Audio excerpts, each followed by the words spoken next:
They said I was lucky. That was the word they used. Lucky.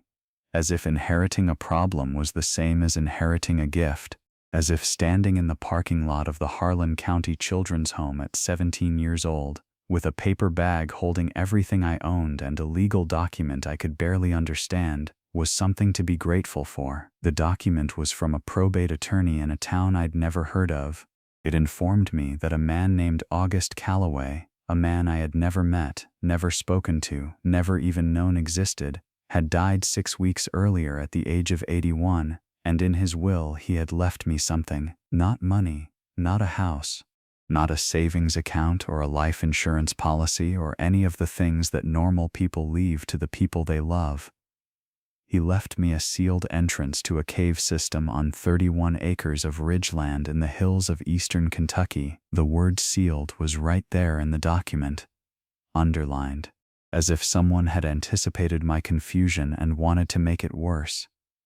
The caseworker who handed me that document, a tired man named Mr. Pruitt who smelled of burnt coffee and resignation, watched my face as I read it.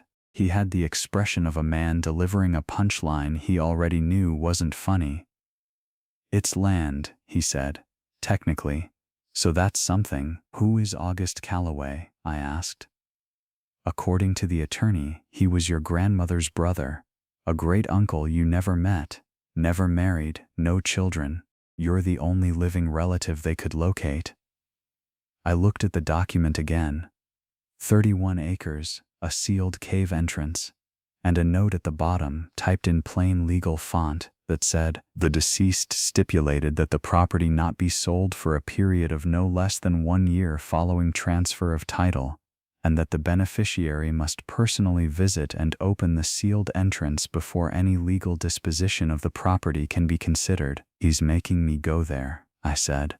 "That's what it looks like." Mr. Pruitt shrugged. "The attorney says there's a bus that goes within 12 miles of the property. After that, you're on your own." He held out a small envelope.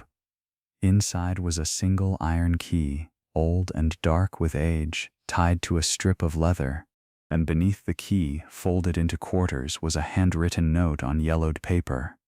3 sentences. "Don't sell it before you see it. Don't see it before you're ready to stay a while. What I left you isn't in the rock, it's behind it." I stood in that parking lot for a long time after Mr. Pruitt drove away. 17 years old. No family, no money, no plan. Just a key, a cave, and a dead man's instructions. I should tell you something about where I came from before I tell you what I found. I had been at the Harlan County Children's Home since I was 6 years old, 11 years. Long enough that the institutional smell of it, floor wax and cafeteria steam and something underneath both of those things that I can only describe as the scent of waiting, had become the smell of home. My mother had loved me. I want to say that clearly because it matters. She had loved me completely, the way only certain people can love, with her whole body and no reservation. She called me her found thing, which sounds strange unless you know the story. She had been 22 and alone and broke when she found out she was pregnant, and she said the moment she knew, she felt like she'd been looking for something her whole life and had finally found it. That was me, her found thing. She died when I was 6, a brain aneurysm. One morning she was making toast and the next moment she was on the kitchen floor and the world was a completely different place than it had been 30 seconds before. There were no other family members willing to take me. That's a sentence I spent a lot of years turning over in my mind, examining from different angles, trying to find the side of it that didn't hurt. I never found that side. So eventually I just set it down and walked away from it. At the children's home, I learned how to disappear inside myself, how to be quiet enough that adults forgot you were in the room, how to read anything I could get my hands on, not because anyone encouraged it, but because books were the only doors that opened both ways. You could go in and, more importantly, you could come back out whenever you needed to. I read about geology, about caves, about the way water moves through limestone over 10,000 years, carving out chambers and passages that no human being designed, that exist in complete darkness and perfect silence, shaped by nothing but time and pressure and the slow insistence of moving water. I didn't know then that I was reading about the place I was going. The bus dropped me in a town called Redbird Crossing on a Tuesday afternoon in early April. The town was barely a town. A gas station, a feed store, a post office the size of a closet, and a diner called Loretta's where the windows were so fogged with steam that you couldn't see through them from the outside. I went inside because I was hungry and I had exactly $43 to my name, and I figured a piece of pie and directions were worth whatever it cost. The woman behind the counter was around 60, with white hair pinned up and hands that looked like they had worked every single day of their life. Her name tag said Loretta, which shouldn't have surprised me but somehow did. I showed her the address on the deed. She looked at it for a long time without speaking. "You related to August Calloway?" she finally asked. "Apparently," I said. "I didn't know him." She refilled my coffee without being asked. "August was a strange man," she said. "Not in a bad way. Strange in the way that genuinely brilliant people sometimes are. Like their mind was tuned to a frequency the rest of us couldn't quite pick up." "What did he do? What didn't he do?" She leaned against the counter. "He was a geologist by training. Worked for the State Survey Office for 30 years. Knew these mountains better than anyone alive. After he retired, he spent the last 20 years of his life up on that ridge doing, well, nobody was entirely sure. He'd come in here once a month for supplies. He'd sit right there where you're sitting and drink 3 cups of coffee and talk about the rock formations up on Calloway Ridge like most people talk about their grandchildren."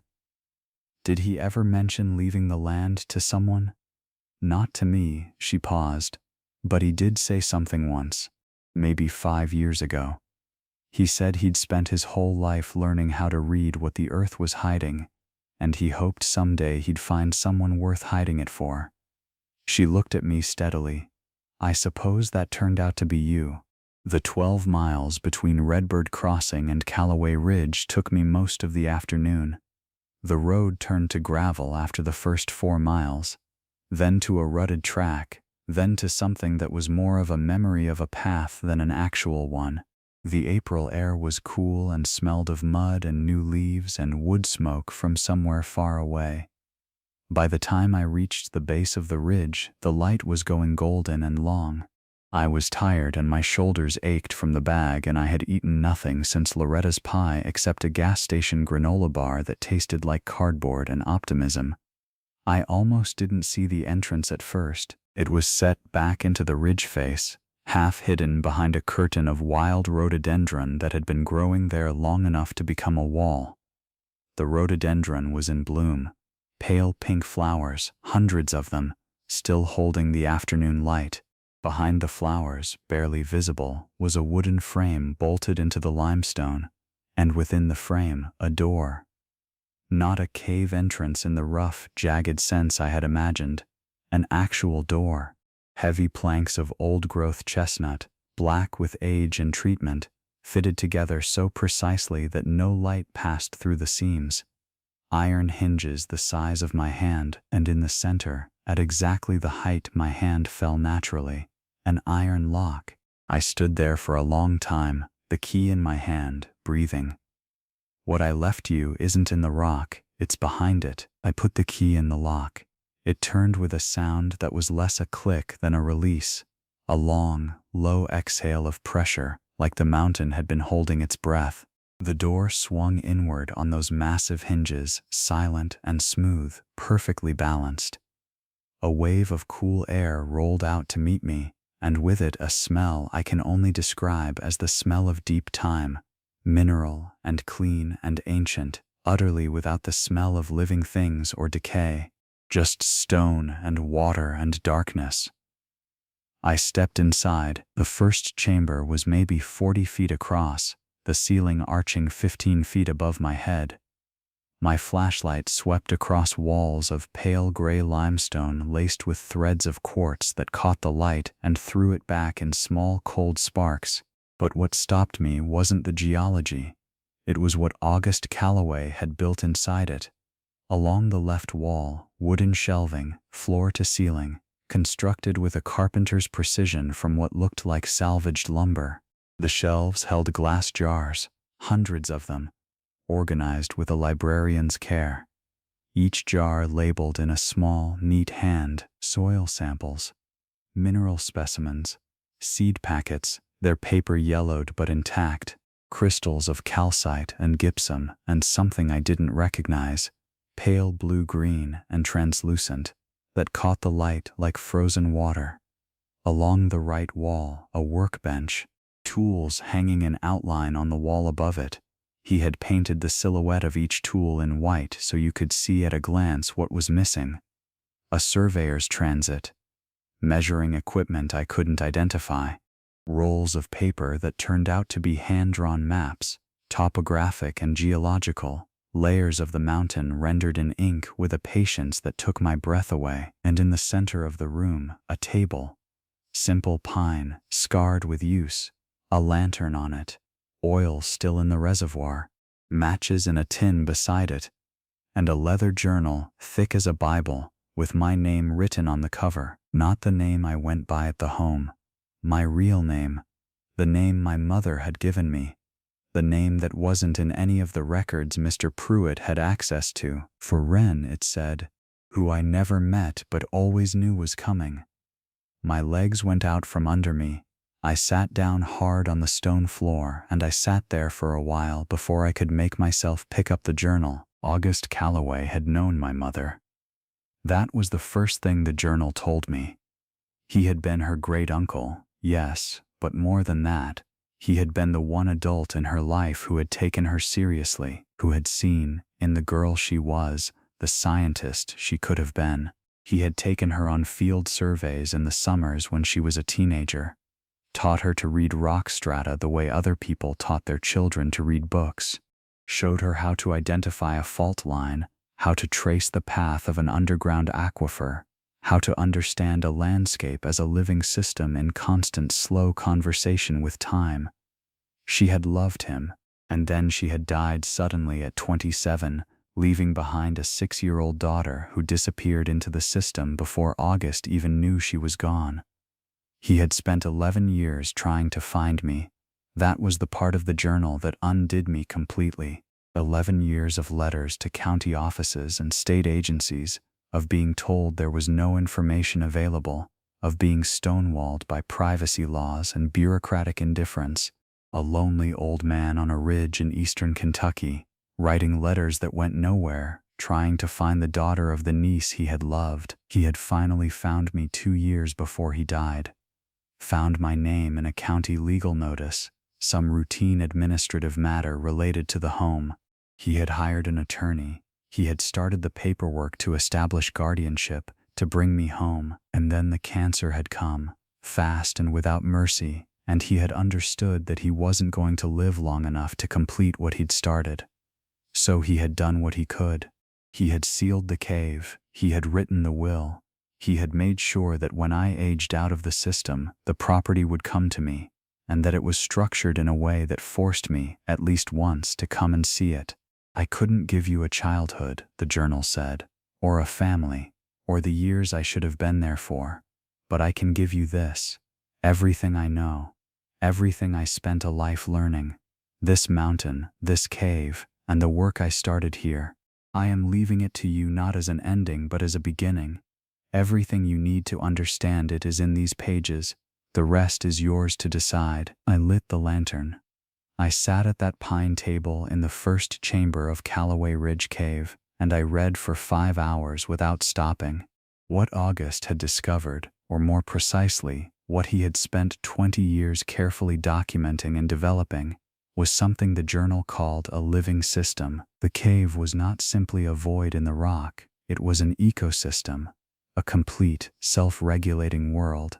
The limestone aquifer feeding the ridge released a constant slow seep of mineral-rich water through the cave walls. The temperature inside held steady at 54 degrees year-round, never varying more than 2 or 3 degrees regardless of what was happening on the surface.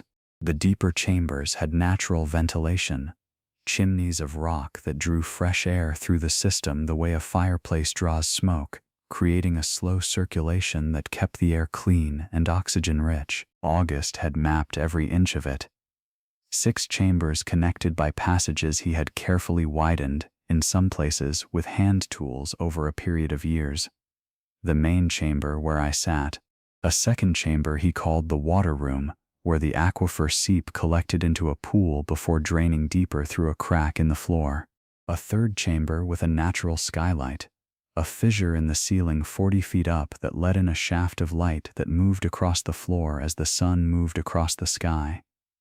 2 smaller chambers he had used as storage and workspace, and at the deepest point of the system, a final chamber he called simply the back room, where the temperature was slightly warmer than the rest of the cave and where, the journal said, the most important work was happening. He had been growing food underground. Not hobbyist gardening, not a few herbs in a windowsill pot, a full, year-round, productive agricultural system operating inside a mountain. The journal laid out the logic in patient detail. A cave at constant temperature loses the 2 biggest threats to any garden: frost and heat stress. The limestone water, seeping slowly through the walls, carries calcium and magnesium and trace minerals that most agricultural soils are depleted of. The steady humidity eliminates drought. What's missing, what the whole system is designed around solving, is light. August had solved the light problem the way a geologist solves problems, by working with the rock instead of against it.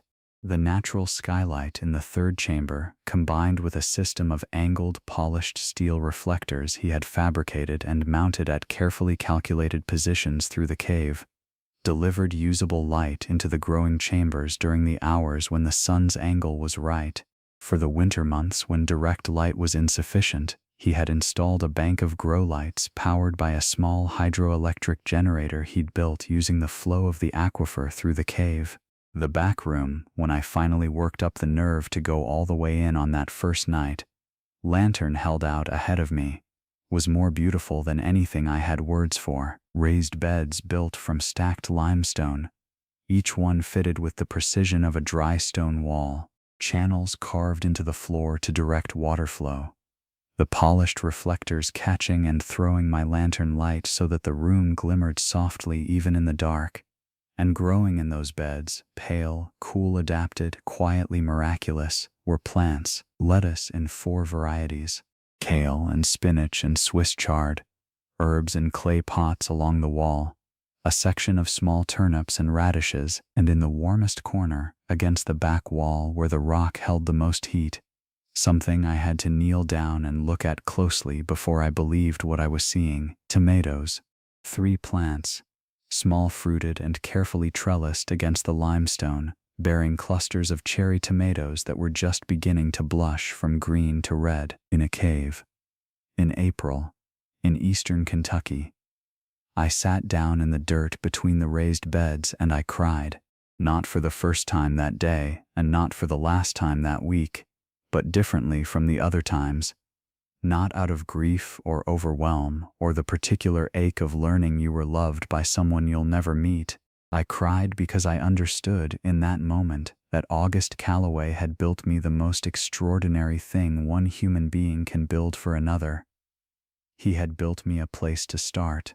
I slept that first night in the second chamber, wrapped in a wool blanket I found in a wooden chest. The lantern turned low. The cave breathed around me, its slow mineral breath, and for the first time in 11 years I slept without the sounds of an institution surrounding me, without the night watch's footsteps, without the settling of old radiators, without the sound of other children being alone in the same building. In the silence of the cave, I slept like I was part of the rock itself, deeply, without dreaming. In the morning I went through the journal from the beginning again, more slowly. August had organized it in sections: geology, hydrology, the light system, the growing system, plant varieties and their specific requirements, maintenance schedules for the generator, notes on what had worked and what hadn't, over 20 years of experiments. It was a manual, a complete and extraordinarily detailed manual for inheriting this life. At the back of the journal, in an envelope taped to the inside cover, I found 3 things: a hand-drawn map of the ridge and the surrounding property, with every spring, drainage, and rock formation marked. A letter from August to the County Agricultural Extension Office, never sent, describing his underground farming system and asking for consultation.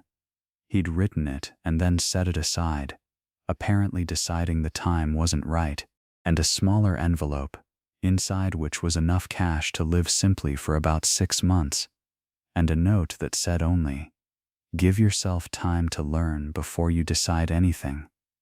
That was the best advice anyone had ever given me. I gave myself time.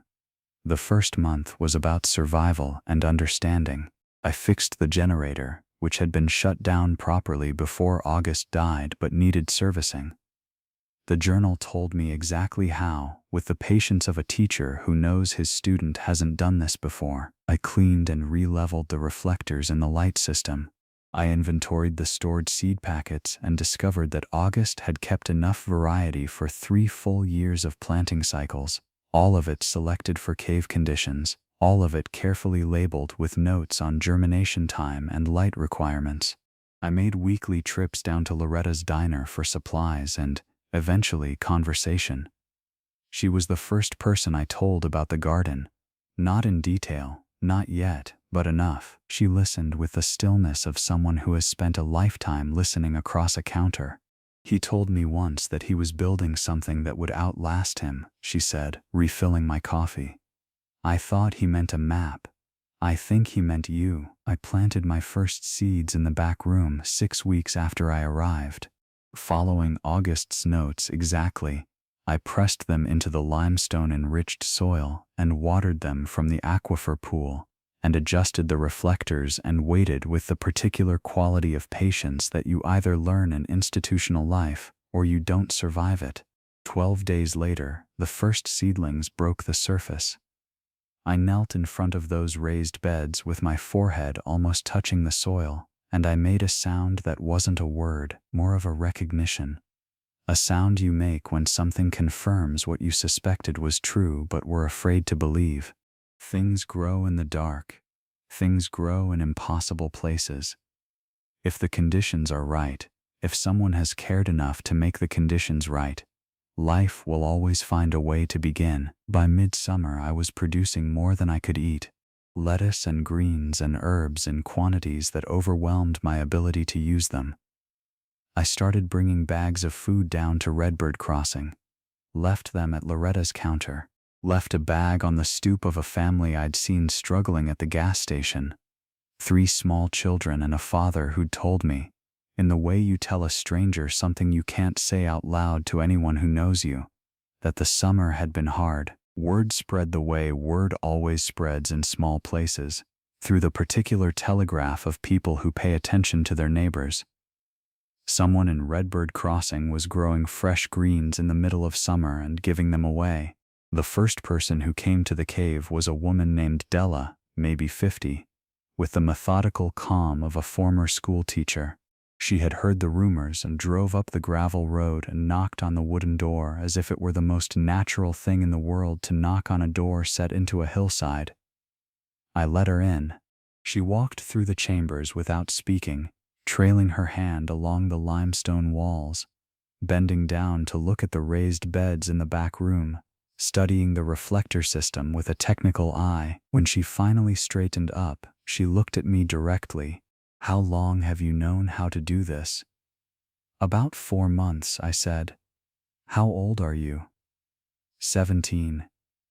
She was quiet for a moment. "The man who built this, Calloway, I knew him slightly. He was who I thought he was." "What does that mean?" "It means he was someone who understood that knowledge is only worth anything if it goes somewhere." She looked around the back room one more time. "This is remarkable, you know that." "I'm starting to," I said. Della became the first person I taught. Not formally. I was 17 and had no credentials and no authority to teach anyone anything. But she came back 2 weeks later with a notebook and asked if she could watch me work, and I said yes, and that was how it started. By late autumn of my first year, 4 people had learned the basics of the cave system well enough to understand it. Della, who turned out to have a background in biology and who improved my planting schedules significantly. A teenager named Marcus from a family 2 hollows over who had the mechanical gift. He looked at the generator once and understood it in a way that would have taken me 6 months of August's notes to reach. A retired miner named Carl, who had bad lungs and couldn't do heavy work but who could sit at August's workbench for 6 hours and build anything you could describe to him. And a woman from town named Priscilla who managed the feed store and who, it turned out, had been quietly keeping a notebook of traditional Appalachian seed varieties for 20 years, and arrived one afternoon with a bag containing 30 different kinds of seeds that August had never worked with. "These are what people grew here before the economy went bad," she said, setting them carefully on the workbench one by one, "before everybody left. I've been waiting for somewhere to plant them." I looked at those seed packets, scarlet runner beans and heirloom cornfield beans and a tiny purple turnip whose name I didn't know, and a squash variety she said her grandmother had grown, and felt something shift. This wasn't just my cave anymore. It hadn't been for a while, really. It had been becoming something else gradually, the way things become themselves gradually in a cave, layer by patient layer. It was becoming a community. The second year brought harder problems. A development company, one of those names that sounds like an acronym, all capital letters and no personality, sent a representative to Redbird Crossing asking about land purchases on the ridge. They wanted the mineral rights. Someone, somewhere, had looked at the geological survey records and found what August had documented decades ago and quietly buried in the county archive. A significant deposit of rare earth elements deep in the ridge, the kind that batteries and electronics are made from, the kind that people were suddenly willing to pay a great deal of money to get at. The representative was polite and offered me a figure that, at 17, felt incomprehensible. "Enough money to never worry again," he said. "Enough to go to college. Start a life, leave all this behind." I thought about what leaving it behind would mean. The wooden door, the limestone beds, Priscilla's heirloom seeds in the ground, Marcus learning to tune the generator by sound, Della's careful notes on seasonal planting adjustments, Carl's hands building a second workbench for the third chamber. I thought about August Calloway, spending 20 years of his life building something for a granddaughter he'd never met, and what it would mean if I converted that into a transaction and walked away. "Thank you," I said. "It's not for sale." The representative's smile went thin at the edges, the way those smiles do. He left a card. More representatives came. The offers got larger. A letter arrived from an attorney making noises about eminent domain, which I had to look up to understand, and then I sat with the feeling of it, the casual assumption that what I had built was less important than what they wanted to extract, until the feeling turned from fear into anger, and then from anger into resolve. I went to the county library in Harlan and used their computer for a week. I read environmental law. I read about mineral rights versus surface rights and about the difference between owning land and owning what's under it. I read about precedent cases where communities had successfully challenged extraction permits. I wrote letters, careful, documented, citing specific statutes, to the State Department of Natural Resources, the Environmental Protection Division, and 2 environmental law organizations that I found through an online search. One of them wrote back. A young attorney named Davis, 2 years out of law school, and clearly looking for exactly the kind of case I was describing, drove up to Callaway Ridge on a Tuesday morning and spent 3 hours in the cave with me, taking notes and photographs and asking questions with the rapid-fire precision of someone who had been waiting to be useful. "This is strong," he said, finally. "The agricultural use, the community involvement, the documented ecosystem.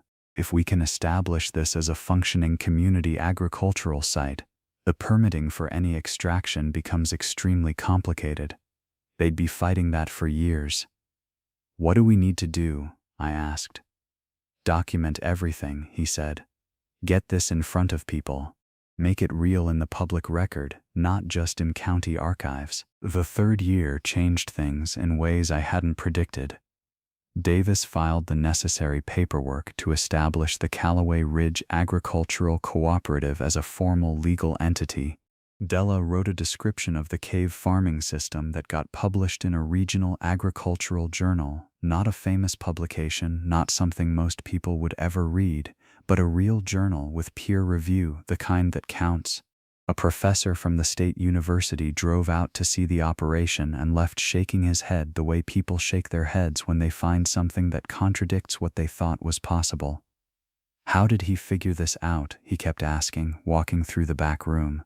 A retired state geologist. How did he figure this out? He paid attention, I said. For 40 years. The development company's legal challenges stalled, then stalled again, then quietly collapsed under the combined weight of the cooperative's legal standing, the academic documentation, and, I think this was the decisive thing, a story that ran in the state's largest newspaper. A young reporter had picked up on the environmental dispute and come out to Redbird Crossing to write about it. She wrote about the cave. She wrote about the community. She wrote about the 8 families now growing food year-round using the system August had built. She wrote about the heirloom seeds. She wrote about Carl, with his damaged miner's lungs, spending his days at a workbench building things that would outlast him.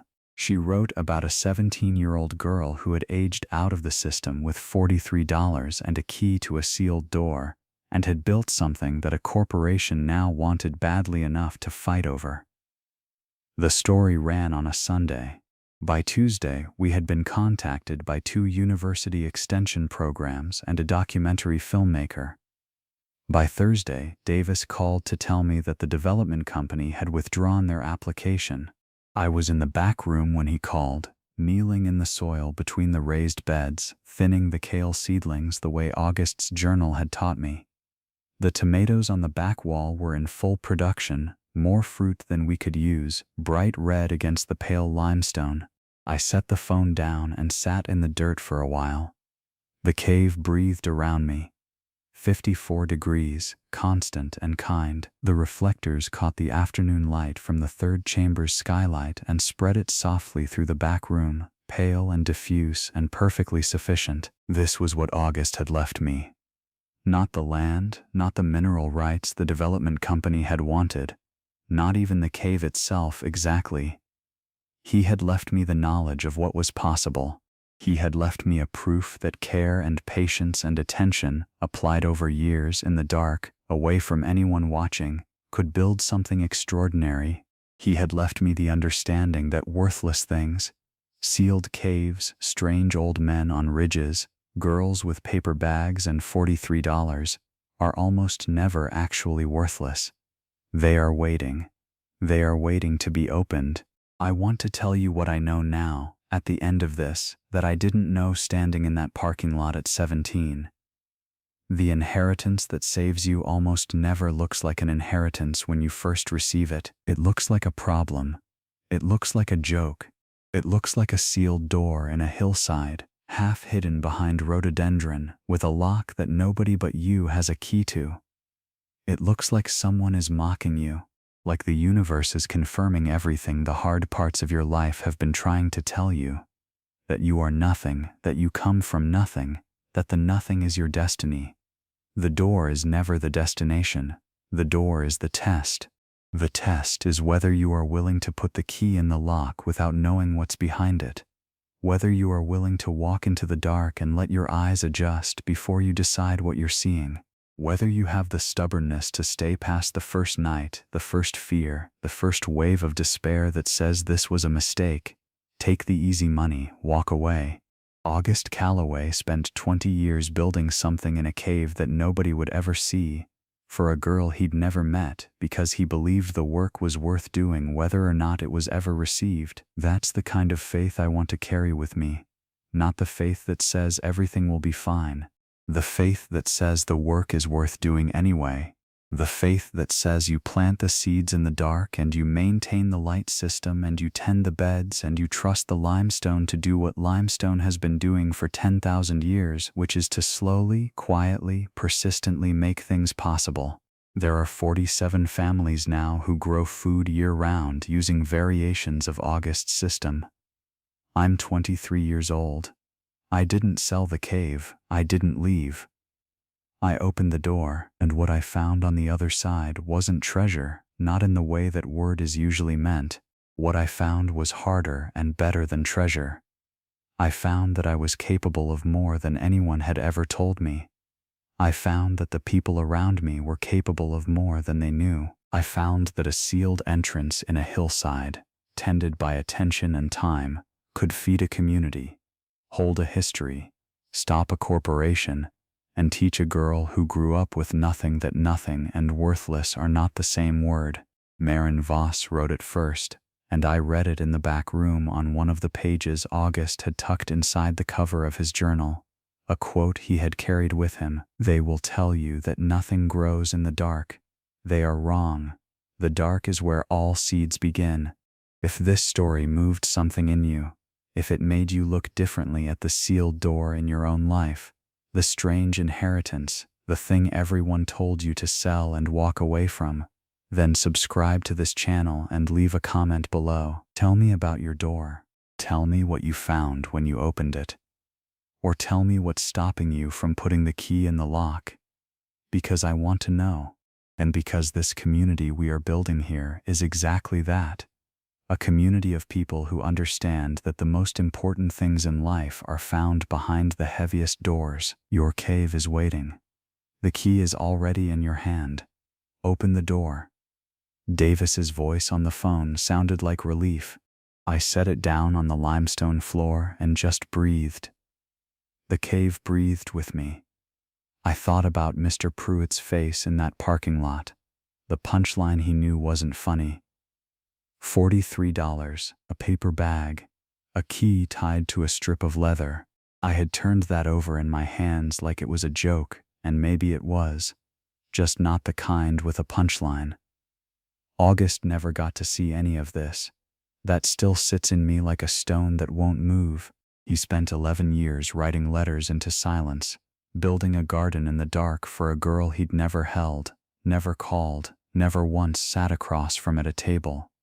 He died not knowing if I'd ever turn the key at all. I like to think he knew anyway. That he trusted the limestone the way he trusted everything slow and persistent, to do its work without needing to be watched. The kale seedlings needed thinning. I finished the row. That evening, Della came by with Marcus and his younger sister, who had started helping in the water room. Carl was already at the workbench, fitting together something he hadn't named yet.